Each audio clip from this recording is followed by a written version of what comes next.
गणपतये नमः।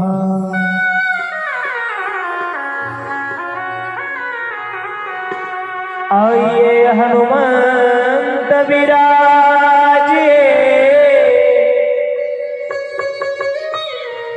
कथा करूं मति अनुसार,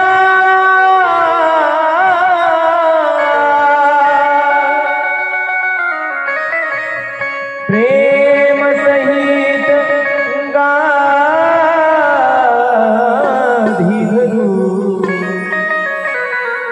पधारिए पवन कुमार।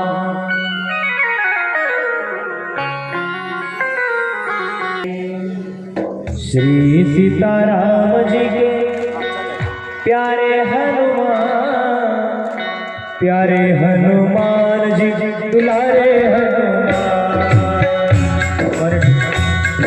प्यारे हनुमान श्री सीताराम जी के प्यारे हनुमान, प्यारे हनुमान जी दुलारे हनुमान।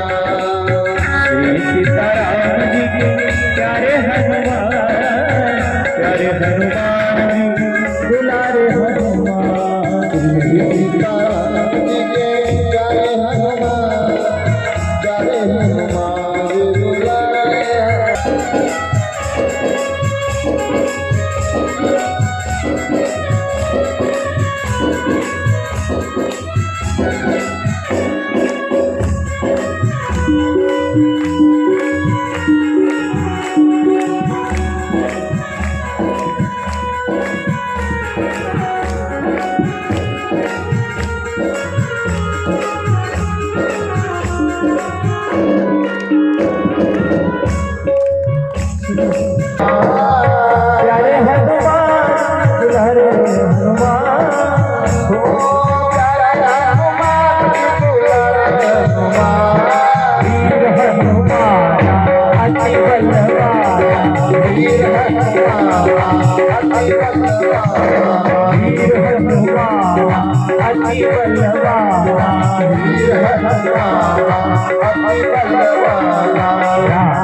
बड़े भाव से ताली बजाते हुए एक साथ।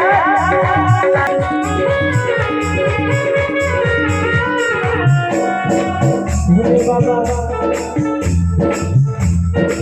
भोले बाबा, भोले बाबा, भोले बाबा कथा में पधारो, भोले बाबा कथा में पधारो, पधारो कृपा करो जी, कृपा करो, कृपा करो जी, कृपा करो। भोले बाबा कथा में पधारो, भोले बाबा कथा में पधारो, कृपा करो जी, कृपा करो, कृपा करो जी, कृपा करो, कृपा करो जी,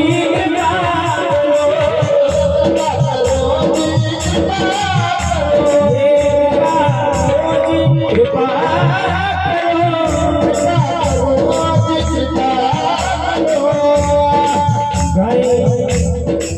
गाय हरिदास तुम्हारो, गाय हरिदास तुम्हारो, तुम्हारो कृपा करो,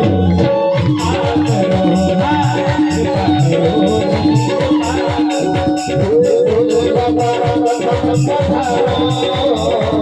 भोले बाबा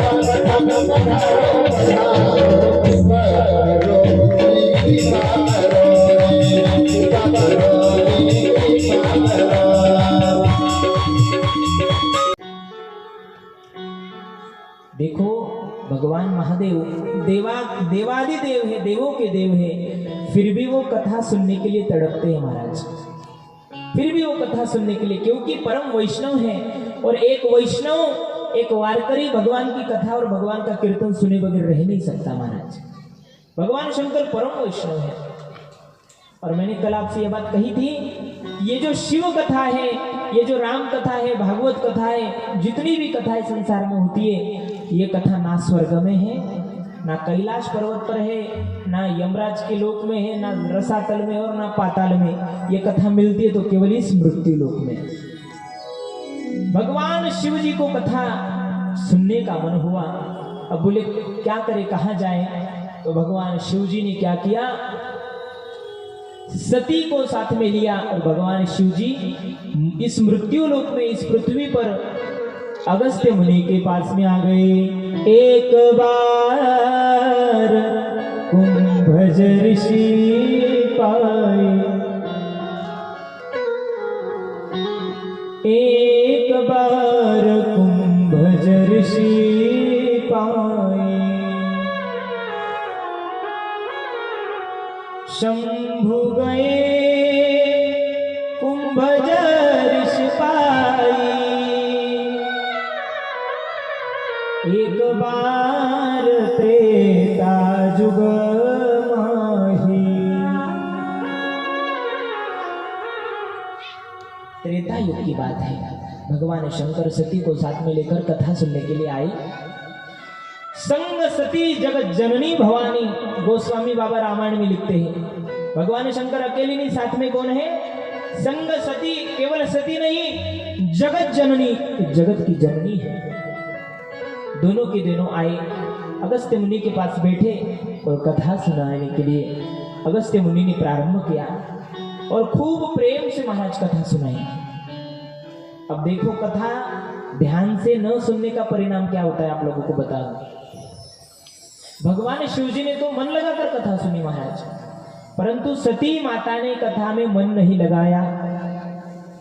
सती माता का ध्यान कथा में नहीं था। मैंने 3 बातें पहले दिन बताई थी, श्रवण, कीर्तन और मनन। ये बड़ी जरूरी है।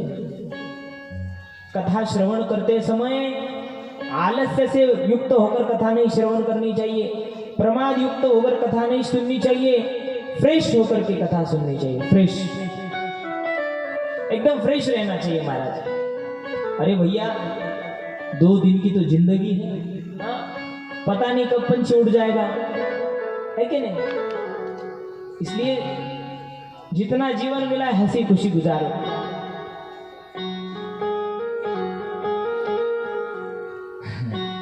सती ने मन लगाकर कथा नहीं सुनी, कथा तो पूरी हो गई। अब दोनों के दोनों उठ करके वापस कैलाश पर्वत जाने लग गए। आकाश मार्ग से जा रहे थे, जाते जाते जाते क्या हुआ, जंगल लगा महाराज जी। और उस जंगल में भगवान शिव जी ने क्या देखा, भगवान राम जी, लखन भैया, दोनों के दोनों सीता माता की खोज करते हुए घूम रहे हैं। ये बात है त्रेता युग की। दोनों के दोनों राम जी हाँ सीते, हे खग मृग हे मधुकर श्रेणी, कहा तुम देखी सीता मृग नयनी। सीता जी को खोज रहे कौन कौन, राम भैया और राम जी और लखन भैया, दोनों के दोनों। और उन दोनों को भगवान शिव जी ने आकाश में से देखा। अब भगवान शिव जी तो समझ गए कि ये तो मेरे स्वामी हैं, ये तो मेरे प्रभु हैं, ये तो मेरे पिता हैं। इसलिए भगवान शिव जी ने दूर से ही हाथ जोड़ करके सच्चिदानंद भगवान की, सच्चिदानंद भगवान की जय कहकर प्रणाम किया। किसको प्रणाम किया? बोलो ना, राम जी को प्रणाम किया। जब सच्चिदानंद कहा तो सती माता क्या कहती, बोले प्रभु, बोले ना, इस संसार में तो आपसे बढ़कर कोई नहीं है। आप तो कालों के काल हो, देवों के देव महादेव हो। और आप इन राजकुमार को, ये दोनों लड़के जो साधु वेश में अपनी पत्नी में आसक्त होकर के इनको ढूंढ रहे, और उन दोनों लड़कों को आप सच्चिदानंद कहकर प्रणाम करते हो। भगवान बोले, बाबा कहते, बोले सती, अरे ये कोई साधारण पुरुष नहीं है, ये साक्षात भगवान नारायण है जिन्होंने राम रूप धारण किया हुआ है। पर सती माता को विश्वास नहीं बैठा। क्या कारण है विश्वास न बैठने का? कथा मन लगाकर नहीं सुनी। यदि कथा मन लगाकर सुनी तो भगवान के ऊपर विश्वास है हम लोगों का, और यदि कथा में मन नहीं लगाया तर्क कुतर्क किया तो भगवान के ऊपर हमारा विश्वास नहीं बैठा। सती का विश्वास ही नहीं हुआ कि ये भगवान है। बोले मैं प्रणाम नहीं करूंगी। भगवान शंकर ने कहा यदि तुझे शंका है मन में तो ऐसा कर, जाके उनकी परीक्षा ही ले ले, जाके उनकी परीक्षा ले ले, तुझे पता चल जाएगा कि वो भगवान है कि कौन है। भगवान शंकर आंखें बंद करके अपना वटवृक्ष के नीचे बैठ गए और ये सती माता गई किसके पास में? भगवान राम के पास में। और क्या कपट किया सती ने, भगवान राम जी सीता माता को खोज रहे हैं, सती माता ने सीता जी का रूप धारण किया। किसका रूप किया धारण? सीता जी का रूप धारण किया। और जिस रास्ते से मेरे राम जी सीता जी को खोजते हुए चल रहे थे, उसी रास्ते में ये सती माता सीता जी का रूप धारण करके चलने लग गई। जब मेरे प्रभु रामचंद्र ने देखा तो राम जी क्या कहते? बोले मैया अकेली कहाँ घूम रही हो, भोले बाबा किधर है? महाराज इतना ही कहा, सती माता तो एकदम हैरान हो गई। बोले हे भगवान, इन्होंने तो पहचान लिया। बड़ा बुरा लगा, पश्चाताप हुआ, चली गई वापस। गई भगवान शंकर ने कहा, बोले ले ली तूने परीक्षा भगवान राम की? बोले नहीं नहीं प्रभु, जैसे आपने प्रणाम किया वैसे ही मैंने प्रणाम किया। पति से झूठ बोला। क्या बोला? पति से झूठ नहीं बोलना चाहिए। आपके घर में डिब्बों में कितने पैसे छुपा के रखे, पति को पता होना चाहिए। जब 2000 की नोट बंद कर दी मोदी जी ने, जितना पैसा पुरुष मंडली के पास में नहीं था उतना इनके डिब्बों में छुपा हुआ था। और फिर खुद ही से निकालते थी, अहो घेऊन जाना याला बदलवाई लाओ।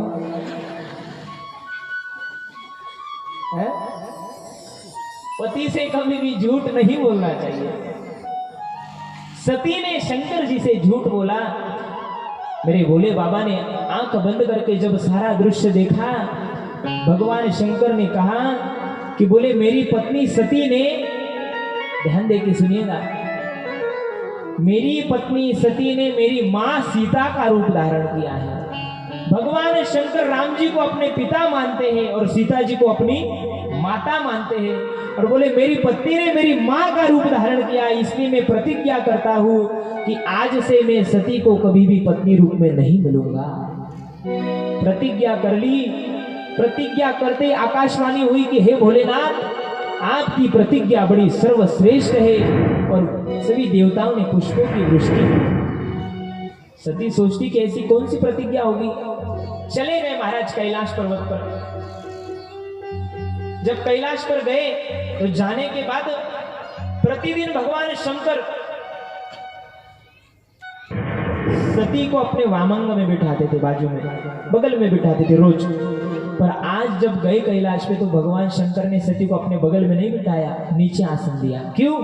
क्योंकि आज से उन्होंने पत्नी मानना ही छोड़ दिया था। जिसने मेरी माँ का रूप धारण किया तो ये मेरी माँ स्वरूप है, और माँ का स्थान पत्नी के जगह पर नहीं होता, इसलिए त्याग कर दिया। सती समझ गई कि भोले बाबा ने मेरा पत्नी रूप में त्याग किया है। अब जब पत्नी रूप में भगवान भोले बाबा ने त्याग कर दिया था तो ये निश्चित था कि भगवान शंकर और सती माता का पति पत्नी के रूप में कभी मिलन होगा ही नहीं। इसीलिए जब सती माता उस यज्ञ मंडप में गई, वहां पर जब उसने शंकर जी का भाग न देखा और जब उसको पिता के ऊपर क्रोध आया तो सती ने अपना शरीर इसीलिए उस यज्ञ कुंड में भस्म किया, ताकि वो शरीर भस्म हो जाए और जब नया शरीर प्राप्त हो तो फिर मैं भगवान शंकर को पति रूप में प्राप्त करूं। बोल शंकर भगवान। उसके बाद कई हजार वर्षों तक केवल बेल वृक्ष के सूखे हुए पत्तों को खाकर के उसने तपस्या की, और कुछ देर बाद कई हजार वर्षों तक केवल जल पी करके तपस्या की, और उसके बाद तो पार्वती ने वो जल भी त्याग दिया, केवल वायु भक्षण करके तपस्या की। आजकल की मेरे भाई और बहन, पार्वती माता की भी एक कंडीशन थी महाराज। पार्वती माता कहती थी कि मैं विवाह करूंगी तो भगवान शिवजी से, नहीं तो फिर मैं कुंवारी रहूंगी। आजकल की कई ऐसी मेरी बहनें, कई मेरे ऐसे भाई है कि मैं विवाह करूंगी तो उससे करूंगी, और मैं विवाह करूंगा तो उससे ही करूंगा। अरे भैया, अरे मेरी बहना, पहले पार्वती जैसे तू बेल के पत्ते तो खा के देख, तब जाके विवाह कर। तपस्या करने की तो औकात है नहीं और चली विवाह करने। नहीं नहीं नहीं भाई, इतना आसान नहीं है। जितना मुख से बोलना आसान है उतना कृति करना आसान नहीं है। हजारों वर्षों तक बेल के पत्र खाकर तपस्या करना कोई साधारण बात है? हाँ, हम लोग एक दिन भूखे नहीं रह सकते महाराज। कई हजार वर्षों तक भूखे रह करके पार्वती माता ने, ऐसी थोड़ी शिव जी मिले महाराज पति रूप में। हाँ, बड़ी भयंकर तपस्या पार्वती माता की चल रही है। अब उसी के बीच में एक कथा आती है, ध्यान देके सुनो। एक बार प्रेम से बोलो सब लोग, जरा जोर से। हिरण्यक्ष का उद्धार वराह रूप धारण करके और हिरण्यकश्यप का उद्धार भगवान ने नरसिंह अवतार धारण करके उद्धार किया। पुनः कश्यप जी महाराज ने दिति को तेज प्रदान किया और वो गर्भ पेट में बढ़ने लग गया। इंद्र को लगा यदि आतंकवादी जन्म पैदा हो गया इस दिति के गर्भ से तो फिर देवता को कठिनाई होगी। इसलिए इंद्र उस गर्भ में जाकर इंद्र ने उस गर्भ में उस बालक के 49 टुकड़े किए और 49 टुकड़े करने के बाद भी वो गर्भ मरा नहीं और निद्रा में उस दिति माता की गर्भ से वो 49 के 49 पुत्र जन्म लेकर के प्रकट हुए। और जन्म लेने के बाद इंद्र अपना भाई ऐसा समझकर सभी के सभी मरुदगण नाम से स्वर्ग में चले गए। और फिर से महाराज 10,000 वर्षों तक तपस्या की दिति ने। क्यों? हमें महापराक्रमी पुत्र मिले इसलिए 10,000 वर्षों तक तपस्या की। एक पुंसवन नाम का व्रत किया और उस व्रत के प्रभाव से वज्रांग नाम का पुत्र उनको निर्माण हुआ। और वो वज्रांग बड़ा होकर उसने इंद्र का भी बदला लिया, इंद्र को दंड दिया। ब्रह्मा जी ने एक स्त्री को निर्माण किया, उसका नाम था वरांगी। इस वज्रांग का और वरांगी का दोनों का विवाह हुआ और विवाह होने के बाद में वज्रांग ने शिवजी की तपस्या की। शिवजी की तपस्या की, भगवान शिवजी प्रसन्न हो गए। बोले क्या चाहिए? बोले मुझे महापराक्रमी पुत्र चाहिए महाराज। बोले तथास्तु। वरांगी का गर्भ बढ़ने लग गया।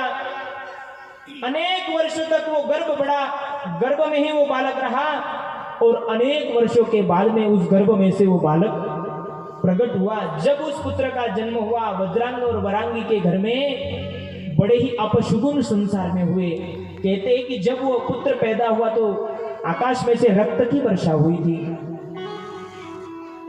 और जन्म लिया और उस पुत्र का नाम रखा तारक। क्या नाम रखा? तारक मेहता का उल्टा चश्मा वाला नहीं, हाँ वो वाला तारक नहीं, ये वाला तारक अलग है। बड़ा ही क्रूर स्वभाव वाला, बड़ा ही भयंकर स्वभाव वाला। इसने बड़ी घनघोर तपस्या की ब्रह्मदेव की। और ब्रह्मदेव की तपस्या करने के पहले तो वरदान मांगा, बोले मुझे अमर कर दो। ब्रह्मदेव ने कहा, बोले भैया अमर नहीं कर सकता, कुछ दूसरी व्यवस्था कर लो। तो बोले ठीक है, मुझे आपकी सृष्टि में से कोई भी मार नहीं सकता, पर बोले भैया मरण तो तेरा होगा, अब तू ही बता कि तू कैसे मरना चाहता है। तो बोले ब्रह्मा जी आपकी सृष्टि में से मुझे कोई भी नहीं मार सकेगा, पर हाँ भगवान शंकर के वीर्य से जो पुत्र उत्पन्न होगा उसके हाथों से मेरी मृत्यु होनी चाहिए। ऐसा वरदान क्यों मांगा? उस तारक को पता था, तारकासुर को, कि भगवान शंकर योगी है। भगवान शंकर को जब समाधि लगती तो हजारों वर्ष छूटती नहीं है। जब भगवान शंकर की समाधि नहीं छूटती तो भगवान शंकर विवाह नहीं करेंगे, और विवाह नहीं करेंगे तो फिर भगवान शंकर को पुत्र नहीं होगा, और पुत्र नहीं होगा तो फिर मेरी मृत्यु भी। पर भैया मृत्यु किसको टली है आज तक? बोले तथास्तु भैया तथास्तु।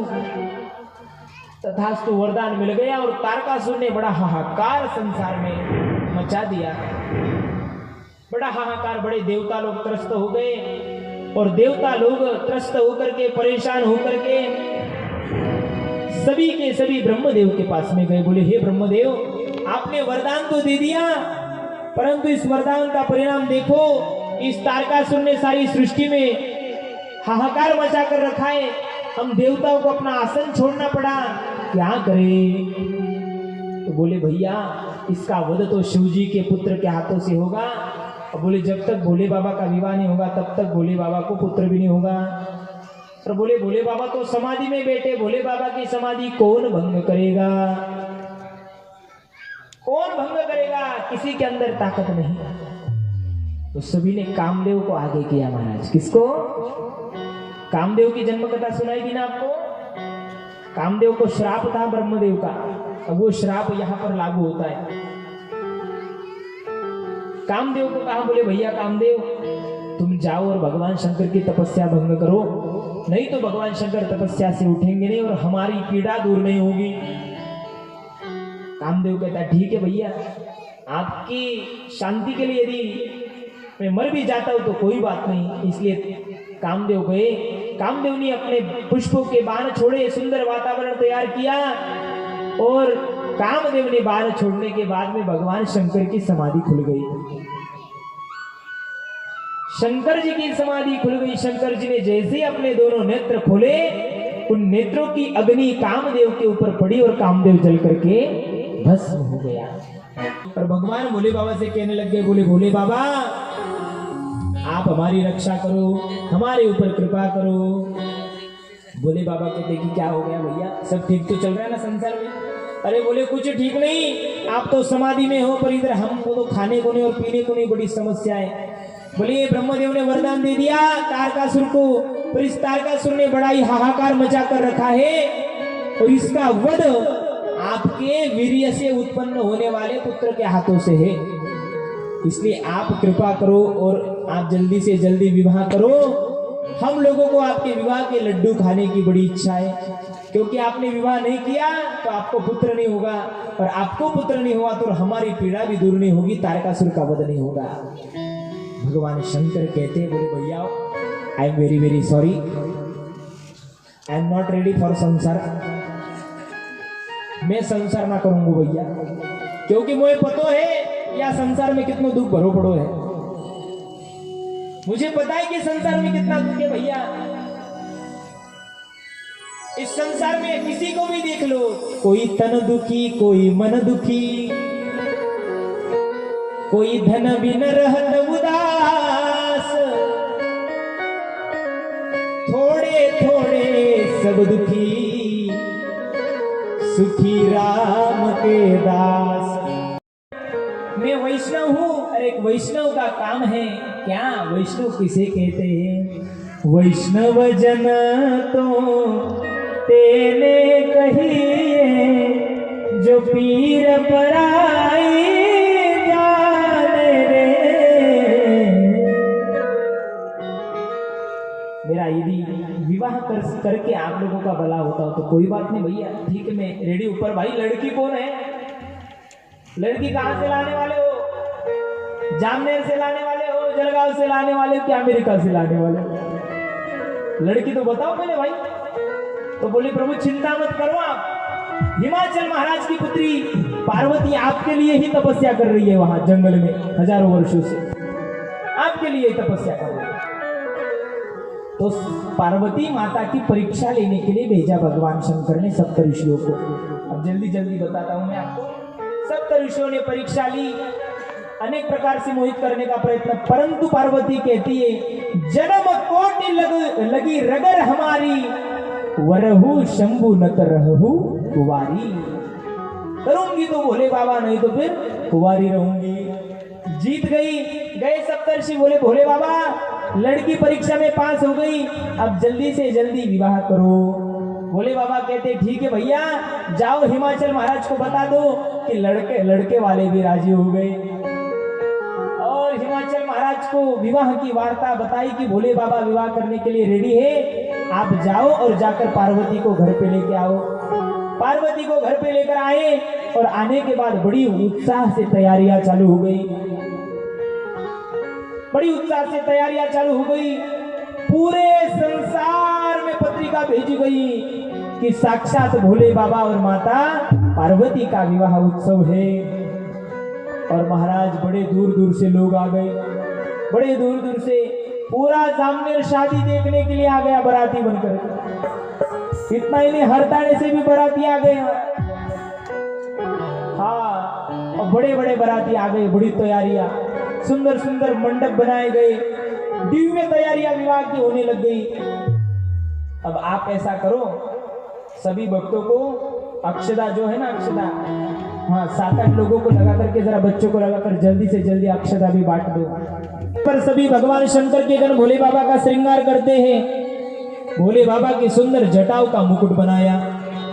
भोले बाबा को पहनने के लिए शेरवानी नहीं थी, व्याघ्र चर्म पहनाया गया। गले में सुंदर सुंदर सर्प डाले गए, गले में बड़ी बड़ी रुद्राक्ष की माला डाली गई, माथे पे चंदा सजाया गया। और महाराज, उस समय पॉन्ड्स कंपनी की पाउडर भी नहीं थी, इसलिए भोले बाबा को जलती हुई चिता का सुंदर भस्म लगाया गया और भोले बाबा रेडी हो गए। अब इधर पार्वती माता का श्रृंगार करती है पार्वती माता की सभी सखियां। पार्वती माता अपनी सखियों से कहती है, आवो मेरी सखियों मुझे मेहंदी लगाओ। अच्छा, मेहंदी किसने किसने बनाई है? हाथों पे जरा हाथ उठाना। वाह वाह वाह वाह वाह वाह, बहुत सुंदर माता जी, बहुत सुंदर।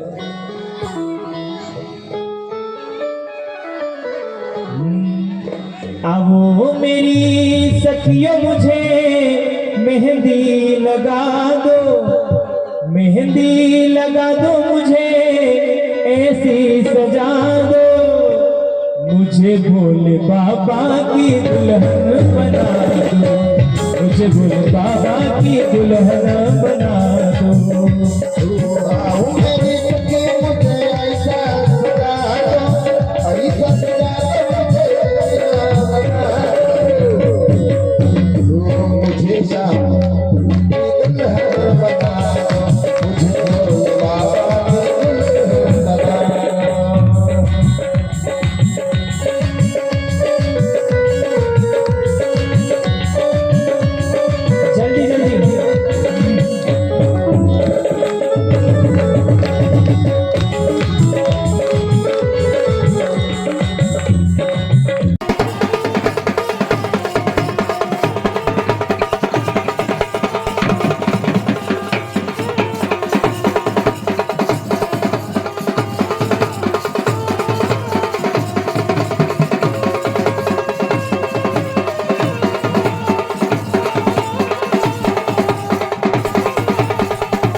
हमारे कथा में ऐसे ही होता है भैया, हरताळे वालों की। श्री गणनायको गजमुखो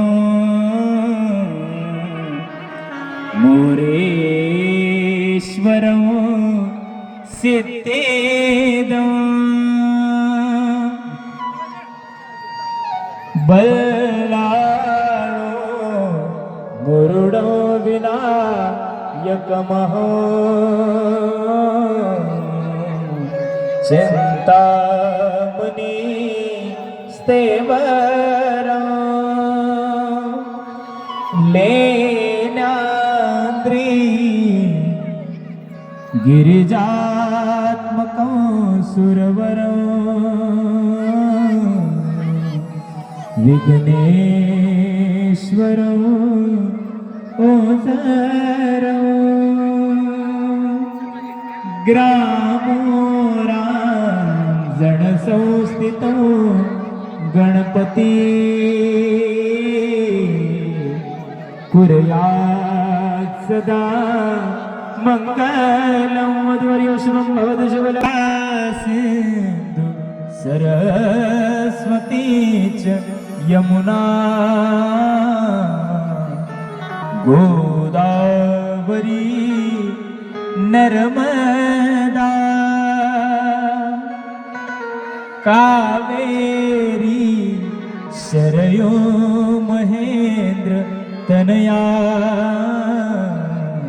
शर्मवती वेदिका क्षिप्रावेत्रवती महासुर नदी जाता गया गंडकी पूर्णा पूर्ण जले समुद्र सरिता कुर्यात् सदा मंगलं वधूवर्यो शुभं भवतु शुभलग्न सावधान राजा हिमालय पार्वती सनयनी देखो निचिंता करी ही कन्या सगुणावरा नृपवरा कवणासिम्या देजे आता एक विचार शंभुनवरा त्यासी समर पुवने मधुर्यो शुभं भवतु शुभलग्न सावधान अंदर बाट काढून घ्या जन्मो जन्मीची जोडी साजली जन्मो जन्मीची जोडी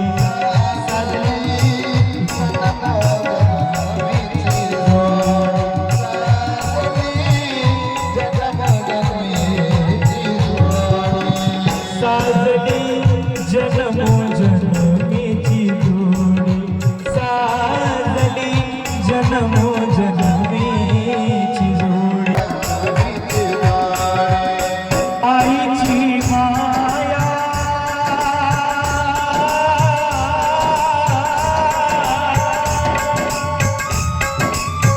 आईची माया अंगावर ठेवत बापाची छाया विसरू विसरू नको तू वरमाला हातामध्ये द्या वरमाला हो आठवण ठेव तू या माहेरची आठवण ठेव तू या माहेरची साजली जन्मो जन्मीची जोडी साजली जन्मो जन्मीची जोडी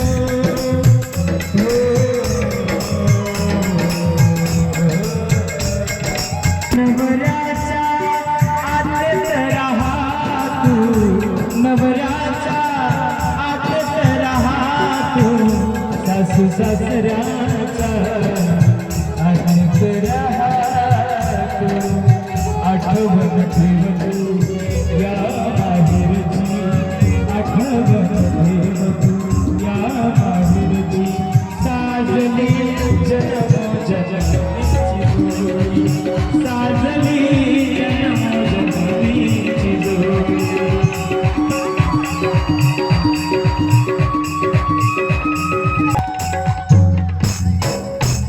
वरमाला दे दो दोनों के हाथ में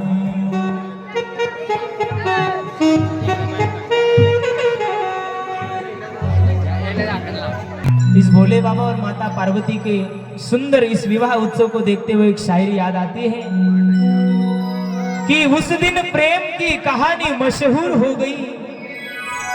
अरे वाह वाह तो बोलो, जरा जोर से। हाँ, उस दिन प्रेम की कहानी मशहूर हो गई। उस दिन प्रेम की कहानी मशहूर हो गई जिस दिन हिमाचल की बेटी शमशान वाले की दीवानी हो गई। आली लग्न घटी समीप नवरा घेऊन या वाघरा गृहात के मधुपर्क पूजन करा दोघे करा विभूधी वाजत्री बहु गलबलान करणे लक्ष्मीपते मंगलो मधुरे शिवम भवतु शुभ लग्न सावधान। रुको रुको रुको, सुनो सुनो, रुको अभी। फटाके वाले तैयार है ना बाहर? ढोल ताशे वाले तैयार है ना? हाँ, और कोई भी स्थान से उठ करके खड़ा नहीं होगा। तदेव लग्नम सुदिनं तदेव ताराबलं चंद्रबलं तदेव विद्याबलं दैवबलं तदेव लक्ष्मीपतेः ते दैवं स्मरामि।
या नगरीत आवाज दो। काय वाजत गाजत, काय वाजत गाजत, म्हणून थोडं सोन्याचं वासिंग